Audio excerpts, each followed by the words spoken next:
আজি মোক সদনৰ পৰা গোটেই দিনটোৰ কাৰণে বহিষ্কাৰ কৰিছে অধ্যক্ষ ডাঙৰীয়াই।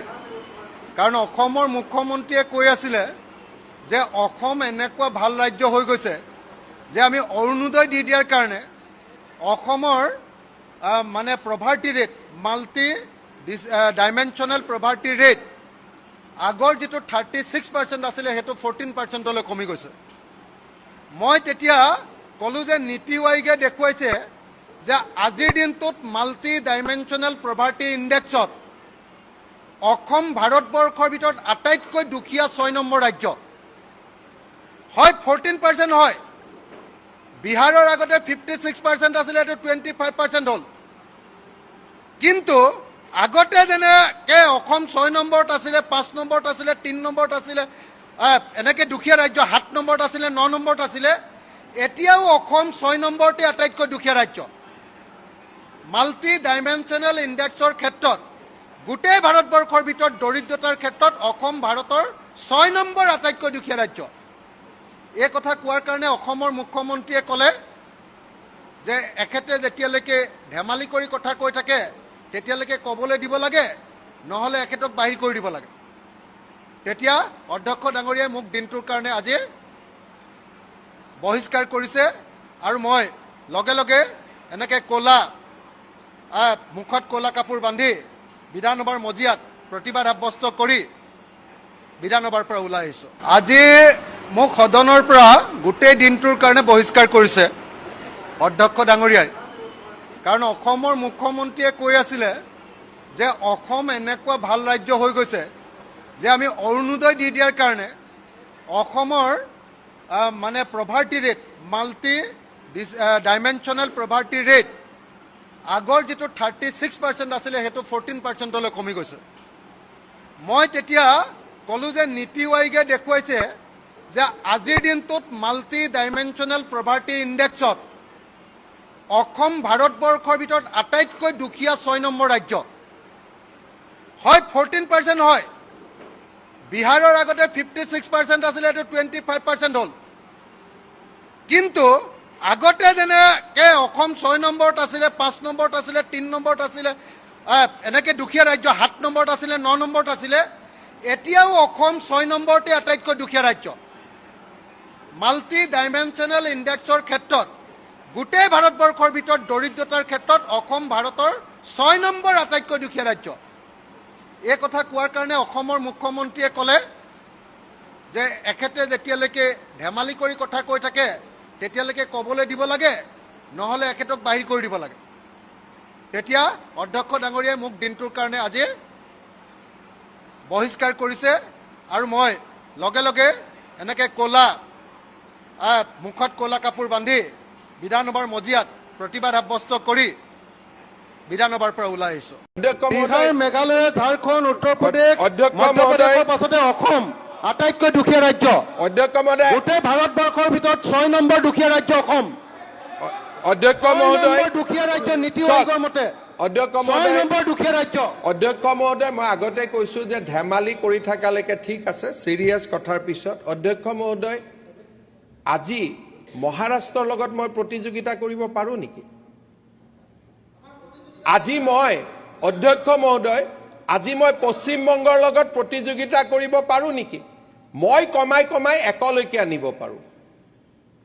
মই আজি কংগ্ৰেছৰ দিনত 33ৰ পৰা মই 14ত আনিছোঁ। মোৰ লগত মই প্ৰতিযোগিতা কৰিব পাৰোঁ। ক'লোঁ নহয়, মই সেইকাৰণে নৰেন্দ্ৰ মোদীক ধন্যবাদ জনাব লাগে। সেইকাৰণে নৰেন্দ্ৰ মোদীক ধন্যবাদ জনাব লাগে যে তেওঁ ভাৰতৰ সকলো ৰাজ্যতে প্ৰভাৰ্টি পজিশ্যন ভাল হোৱা নাই। ভাৰতবৰ্ষৰ ভিতৰত 6 নম্বৰ আটাইতকৈ দুখীয়া ৰাজ্য অসম। অধ্যক্ষ মহোদয়, অখিল গগৈ আপুনি এটা নিজে ডাঙৰ কাৰণ ইয়াৰ। মই ক'ম কেনেকৈ, আপুনিও এটা কাৰণ মই ক'ম। অধ্যক্ষ মহোদয়, চাহ খাব মন দিছে অখিলদাৰ, এই কাৰণে নাটক কৰি আছে। অধ্যক্ষ মহোদয়, ইয়াতে আজি আমাৰ মেটাৰ্নেল মৰ্টেলিটি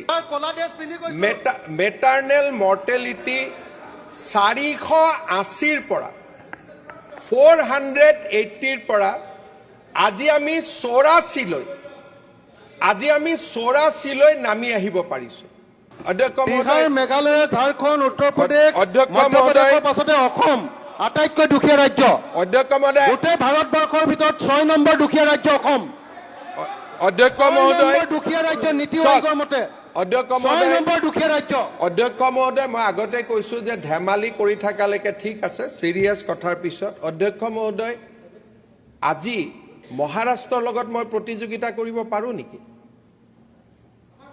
আজি মই অধ্যক্ষ মহোদয় আজি মই পশ্চিমবংগৰ লগত প্ৰতিযোগিতা কৰিব পাৰো নেকি মই কমাই কমাই একলৈকে আনিব পাৰো মই কমাই আজি কংগ্ৰেছৰ দিনত 33ৰ পৰা মই 14ত আনিছো মই মোৰ লগত মই প্ৰতিযোগিতা কৰিব পাৰো কলো নহয় মই সেইকাৰণে নৰেন্দ্ৰ মোদীক ধন্যবাদ জনাব লাগে সেইকাৰণে নৰেন্দ্ৰ মোদীক ধন্যবাদ জনাব লাগে যে তেওঁ ভাৰতৰ সকলো ৰাজ্যতে পভাৰ্টি আমাৰ পজিশন ভাল হোৱা নাই ভাৰতবৰ্ষৰ ভিতৰত 6 নম্বৰ আটাইতকৈ দুখীয়া ৰাজ্য Assam House for the whole day. অধ্যক্ষ মহোদয় Akhil Gagoi expelled from আপুনি the এটা House for the নিজে whole ডাঙৰ day. কাৰণ ইয়াৰ মই কম কেনেকে আপুনিও এটা কাৰণ মই কম অধ্যক্ষ মহোদয় চাহ খাব মন গৈছে অখিলদাৰ এইকাৰণে নাটক কৰি আছে চাহ খাব অধ্যক্ষ মহোদয়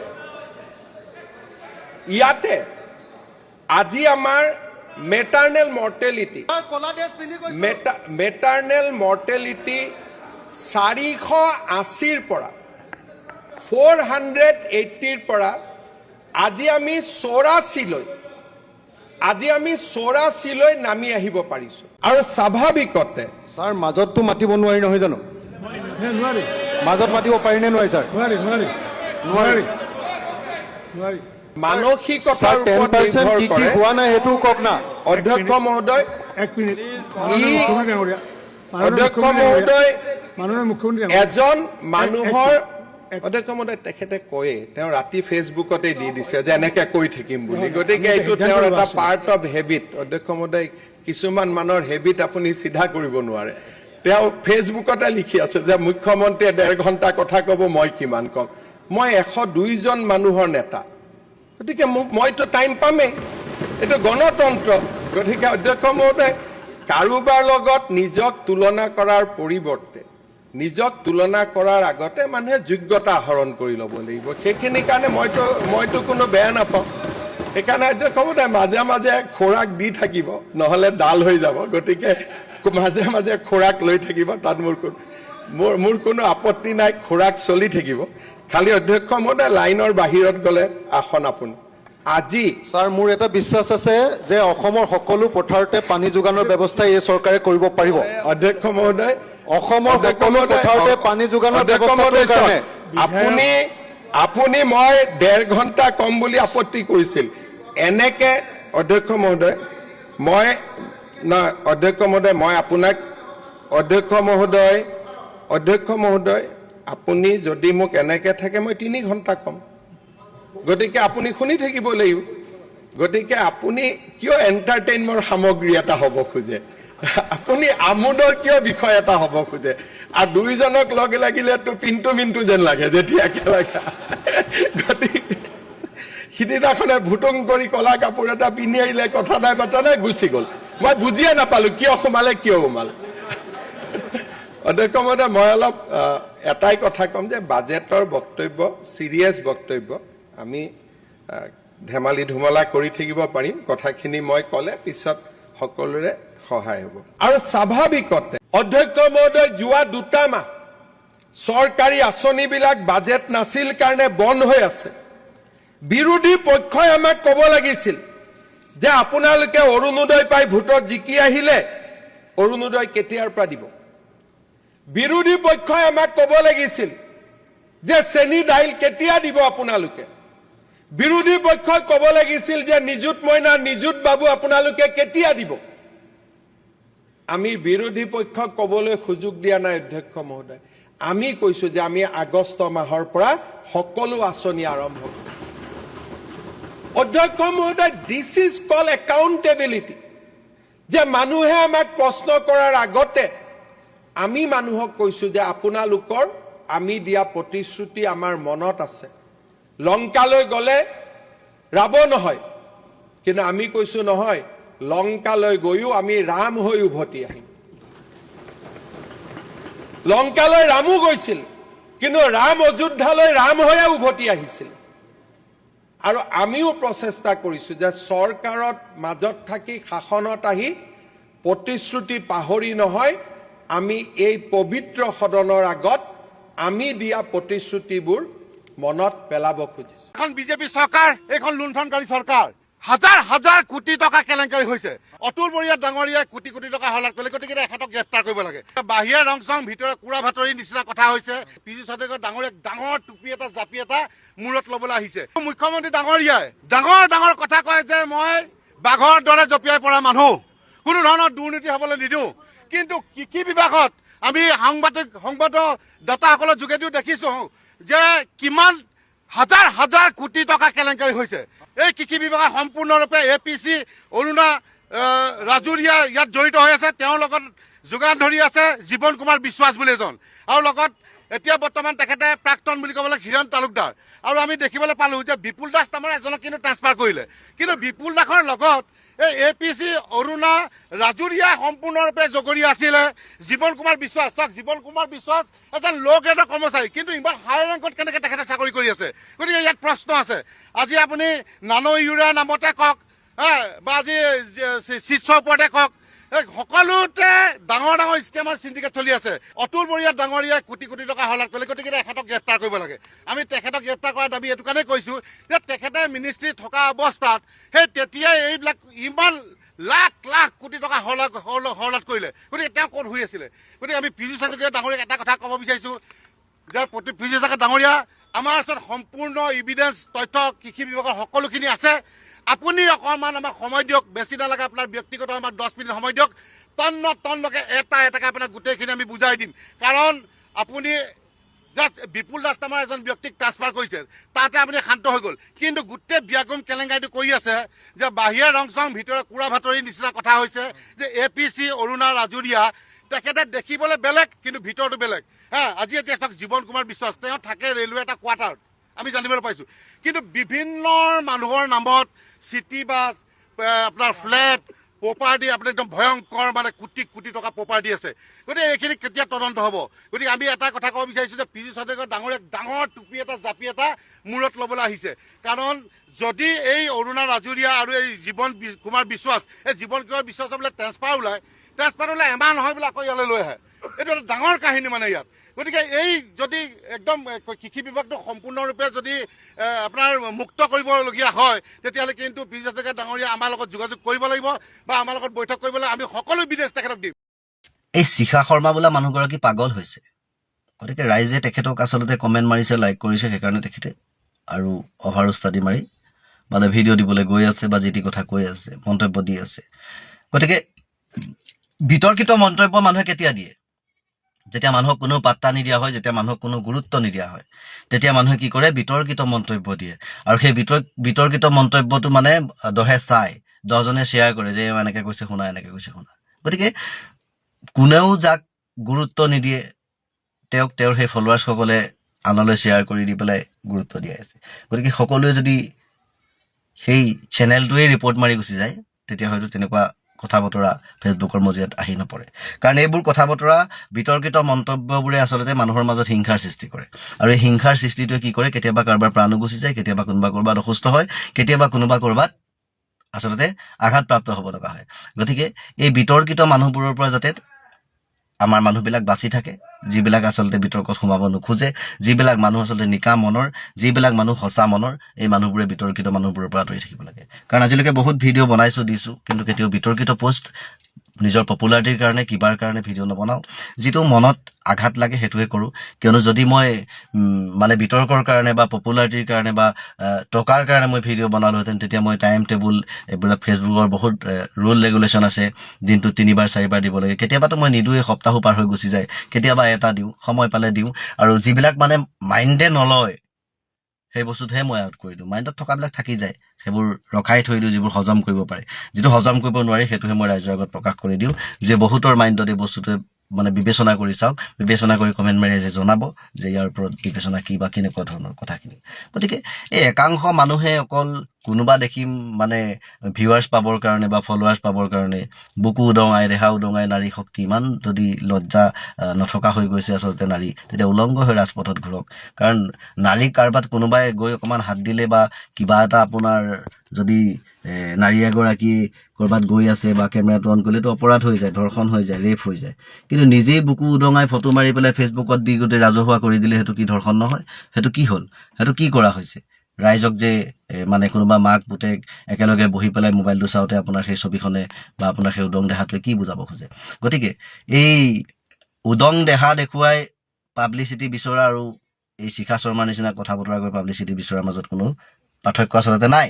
কাৰণ তেওঁলোক হৈছে অপেন মানে বেইছা আৰু এওঁ হৈছে গোপন বেইছা, এনেকুৱা কথা বতৰা। গতিকে এই কথা বতৰাবিলাক আঁতৰাই মানুহৰ মাজত সমাজৰ মাজত যদি ভাল কিবা বাৰ্তা থাকে সেইবিলাক প্ৰেৰণ কৰি সমাজ উন্নতি হোৱাৰ কথা বতৰা কৈ পেলাই আপুনি ছ'চিয়েল মিডিয়াটো ব্যৱহাৰ কৰক, তেতিয়া ভাল লাগিব। এই অদৰকাৰী কিছুমান কথা বতৰা, মানুহৰ মাজত বিভ্ৰান্তিৰ সৃষ্টি কৰা কথা বতৰা, আৰু ভাৰতখনত পৰা মুছলমানক তেওঁ খেদি দিবলৈ কয়, কিবা কয়। আৰে অকাদ আছে, জিন্দগী শেষ হৈ যাব, জীয়াই থকা জীৱন পৰা হ'ব? কেতিয়াও নোৱাৰিব। কাৰণ হিন্দুৰ যিমান অধিকাৰ আছে ভাৰতবৰ্ষত, এই অতীজৰ পৰা থকা সেই মুছলমানসকলৰো সমানেই অধিকাৰ আছে। মুছলমান সম্পূৰ্ণ বিশ্বত আছে, অকল ভাৰতত নহয়। গতিকে ভাৰতৰ পৰা কেনেকৈ খেদি দিয়াটো সম্ভৱ হ'ব? গতিকে এইবিলাক আকল নথকা, বিবেক নথকা কিছুমান কথা বতৰা আজি দেশৰ নেতা মন্ত্ৰীয়ে ৰাজনীতিৰ কাৰণে কথা বতৰা কৈ আছে। তাতে কিছুমান এই মানে কি বুলি ক'ম, ক'বলৈ ভাষা নাই, বেয়া শব্দ উচ্চাৰণ কৰিব নোৱাৰোঁ। বহুতেই চাই মোৰ ভিডিঅ'বিলাক, তো সেই বেয়া শব্দ সেইকাৰণে মই ক'ব নোৱাৰোঁ। গতিকে নিজৰ বিবেকবোৰ নিজে শুদ্ধ কৰক, ভাল হওক, ভাল লাগিব। তো জাষ্টিছ ফৰ জুবিন গাৰ্গ, এইটো কেতিয়াও পাহৰি নাযাব, কিন্তু জুবিন গাৰ্গে এতিয়ালৈকে ন্যায় পোৱা নাই। তো ধন্যবাদ, জাষ্টিছ ফৰ জুবিন গাৰ্গ। মান থাকে, এতিয়া চাওক এতিয়া নাই কোনো। এইকাৰণে দুইটাই কৰিব লাগিব, কৃত্ৰিম বান্ধও চিন্তা কৰিব লাগিব আৰু পাৰ্পল চিটিও চিন্তা কৰিব লাগিব। নিশ্চিতভাৱে এইখন সমস্যা আছে আৰু এই সমস্যাটো আমি দূৰ কৰিবৰ কাৰণে আমাৰ চিন্তা চৰ্চা চলি আছে। কিভাৱে এটা স্থায়ী সমাধান ওলাব পাৰে তাৰ কাৰণে কথা হৈ আছে। কংগ্ৰেছে অকল সেইটোকে দাবী কৰি আছে যে তেওঁলোকে পাৰ্পল চিটি নহয়, প্ৰথম বানমুক্ত কৰি লওক বুলি কৈছে। বিৰোধীটো দাবী কৰিব, আমি বানপানী মুক্ত কৰিব লাগিব আৰু পাৰ্পল চিটিও কৰিব লাগিব। বিভিন্ন ক্ষেত্ৰত সমস্যা বান থাকে, এতিয়া চাওক এতিয়া নাই কোনো। এইকাৰণে দুইটাই কৰিব লাগিব, কৃত্ৰিম বান্ধও চিন্তা কৰিব লাগিব আৰু পাৰ্পল চিটিও চিন্তা কৰিব লাগিব। নিশ্চিতভাৱে এইখন সমস্যা আছে আৰু এই সমস্যাটো আমি দূৰ কৰিবৰ কাৰণে আমাৰ চিন্তা চৰ্চা চলি আছে। কিভাৱে এটা স্থায়ী সমাধান ওলাব পাৰে তাৰ কাৰণে কথা হৈ আছে। কংগ্ৰেছে অকল সেইটোকে দাবী কৰি আছে যে তেওঁলোকে পাৰ্পল চিটি নহয়, প্ৰথম বানমুক্ত কৰি লওক বুলি কৈছে। বিৰোধীটো দাবী কৰিব, আমি বানপানী মুক্ত কৰিব লাগিব আৰু পাৰ্পল চিটিও কৰিব লাগিব। বিভিন্ন ক্ষেত্ৰত সমস্যা বান থাকে, এতিয়া চাওক এতিয়া নাই কোনো। এইকাৰণে দুইটাই কৰিব লাগিব, কৃত্ৰিম বান্ধও চিন্তা কৰিব লাগিব আৰু পাৰ্পল চিটিও চিন্তা কৰিব লাগিব। নিশ্চিতভাৱে এইখন সমস্যা আছে আৰু এই সমস্যাটো আমি দূৰ কৰিবৰ কাৰণে আমাৰ চিন্তা চৰ্চা চলি আছে। কিভাৱে এটা স্থায়ী সমাধান ওলাব পাৰে তাৰ কাৰণে কথা হৈ আছে। কংগ্ৰেছে অকল সেইটোকে দাবী কৰি আছে যে তেওঁলোকে পাৰ্পল চিটি নহয়, প্ৰথম বানমুক্ত কৰি লওক বুলি কৈছে। বিৰোধীটো দাবী কৰিব, আমি বানপানী মুক্ত কৰিব লাগিব আৰু পাৰ্পল চিটিও কৰিব লাগিব। বিভিন্ন ক্ষেত্ৰত সমস্যা বান থাকে, এতিয়া চাওক এতিয়া নাই কোনো। এইকাৰণে দুইটাই কৰিব লাগিব, কৃত্ৰিম বান্ধও চিন্তা কৰিব লাগিব আৰু পাৰ্পল চিটিও চিন্তা কৰিব লাগিব। নিশ্চিতভাৱে এইখন সমস্যা আছে আৰু এই সমস্যাটো আমি দূৰ কৰিবৰ কাৰণে আমাৰ চিন্তা চৰ্চা চলি আছে। কিভাৱে এটা স্থায়ী সমাধান ওলাব পাৰে তাৰ কাৰণে কথা হৈ আছে। কংগ্ৰেছে অকল সেইটোকে দাবী কৰি আছে যে তেওঁলোকে পাৰ্পল চিটি নহয়, প্ৰথম বানমুক্ত কৰি লওক বুলি কৈছে। বিৰোধীটো দাবী কৰিব, আমি বানপানী মুক্ত কৰিব লাগিব আৰু পাৰ্পল চিটিও কৰিব লাগিব।